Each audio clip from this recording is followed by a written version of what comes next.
Recently, we unboxed and swatched this 12 color set from Hydracolour. These are handmade watercolors. I liked them. I thought they were sparkly. I was eager to try them out in other pieces of art, and it also made me wonder, how do these watercolors compare to Finetec's Pearlescent set? So you guys are gonna have to keep watching to find out how this shakes down.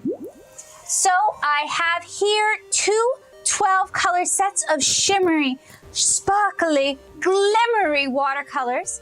These are the Finetec Pearlescent set, and this is the Hydracolour 12-piece set. These are mass-produced, and these are handmade. These are about $30 for the set on Blick. These are $66 from the Hydracolour Etsy shop.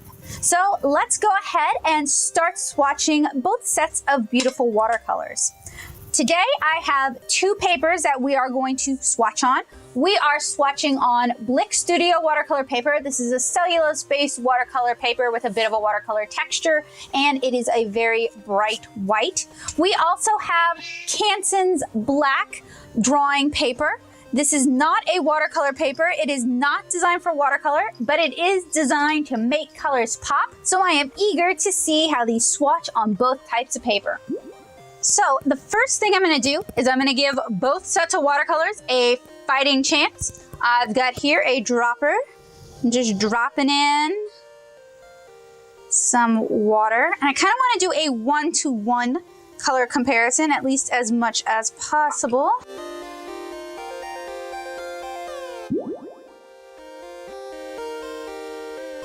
And I'm not doing gradiated swatches this time. I'm going to do full saturation swatches. And like I said in my unbox and swatch, these activate fairly quickly, but I think something I didn't mention is that if you really give them a chance to activate, to soak up some color, you're gonna pick up more color that way. They take just a moment to get kind of activated. These are handmade and hand poured in Florida. And it's always nice, in my opinion, to be able to support individuals and art supply companies who are making art supplies in the US. So these have had a chance to kind of soak up the water, and that really didn't take very long. And I'm trying to apply the color as thickly as I possibly can. Oh, picked up a little bit of the color next door too. Blend that out a bit. And you guys can see some of these colors are duochrome colors. So I'm gonna just put the Hydracolour set aside for a moment. I'm gonna try to do 1-to-1 swatch, which means I'm gonna be kind of moving around a little bit.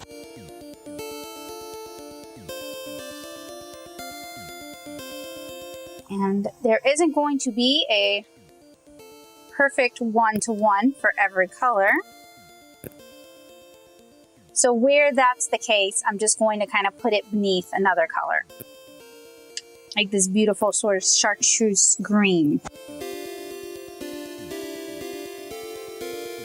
Now there are a couple of colors so far that are pretty similar. Mystic with this sort of duotone green and purple.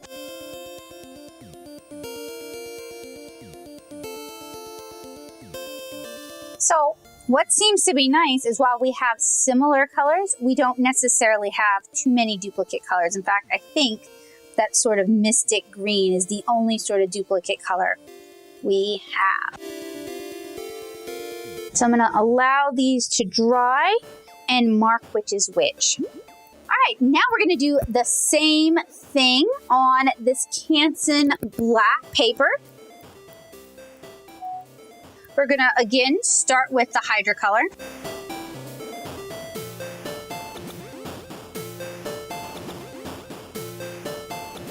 You guys can see that some of these colors shine even brighter when you're working on a darker colored paper. And it doesn't have to be black. It could be purples, reds, greens, blues, anything that sort of just helps these colors shine. Leaving some space and starting a second row. Now, I'm kind of a sloppy painter, so one of my complaints is that this tiny little palette is a little bit tight. It's a little harder for me to keep my paints from polluting one another. That's the Hydracolour. Next, we're going to do the Finetec. Already, the Finetec seems to be just a little bit more opaque, maybe.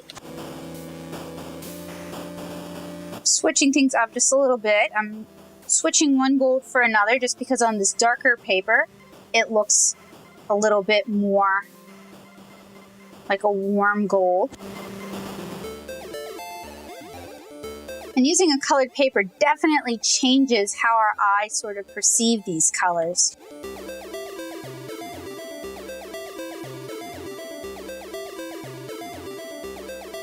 Right, now I'll give this a chance to dry and label that as well.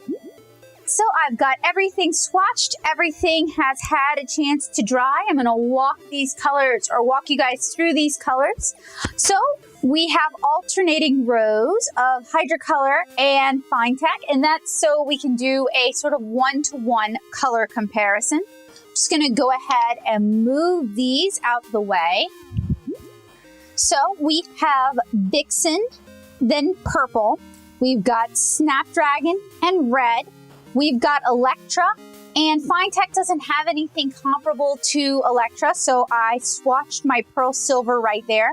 We've got pink gold, then, so they differ kind of depending on the papers used. So for the white paper, I swatched crystal gold there, not because they were comparable, but because I didn't have anywhere else to swatch crystal gold. For pink gold on the black, I swatched pearl gold. For poppies, I have poppies and I swatched orange copper. For Midas on white, I swatched pearl gold, and on black, I swatched crystal gold. For Hydracolour Astrid, I swatched Mystic Color, and those are almost one-to-one. They're basically the same color. The Hydracolour might have a little bit more shimmer in it, but really, if you swatch them side by side, you wouldn't be able to tell the difference. We have Evergreen and Caribbean Blue, Azurial and Blue Silver, and those are also almost one-to-one. Scarab Blue and Sapphire Blue, Belladonna and Amethyst, and then Dementia and Deep Black. And Deep Black does not have any shimmer on it at all. So we're going to zoom in and take a look at the shimmer on these watercolors. Both sets have a lot of mica, a lot of shimmer inside. Both sets, once they're fully activated, do deliver a pretty significant amount of color. Although I would recommend adding these as sort of an accent on top of your existing watercolor illustration, rather than using these as your sole watercolor. I think both sets are usable, with the the Hydracolour set being smaller, having a smaller footprint. So this could be a great portable set, or if you just have limited space, this might be a better pick than the Finetec set. And for both sets, you can purchase colors individually. Both brands also are fairly opaque, even on black paper. I feel like they have a little bit more punch on the black paper since the shimmer really stands out.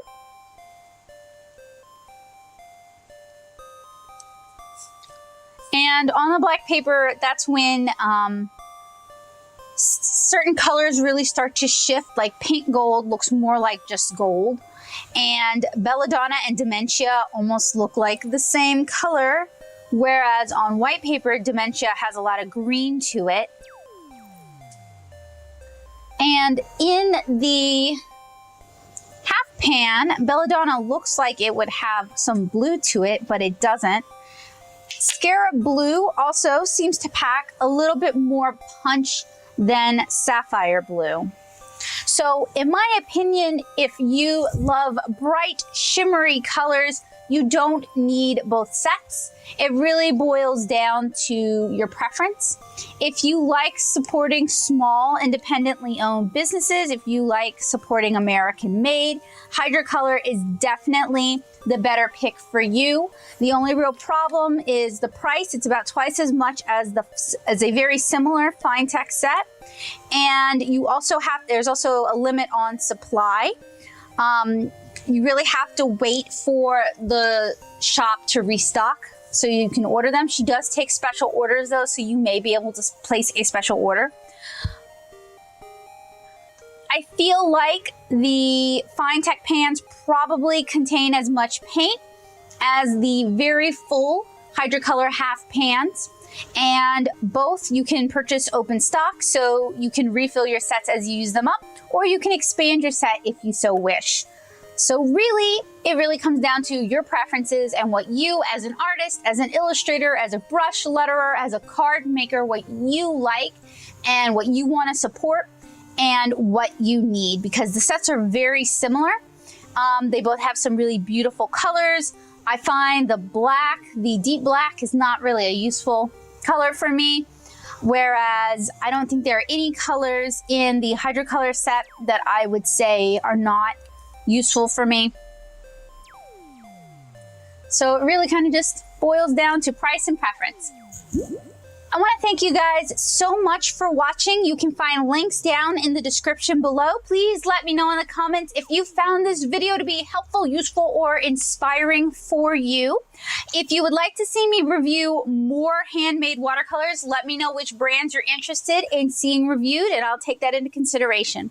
I want to thank my patrons for their support and encouragement over 2018.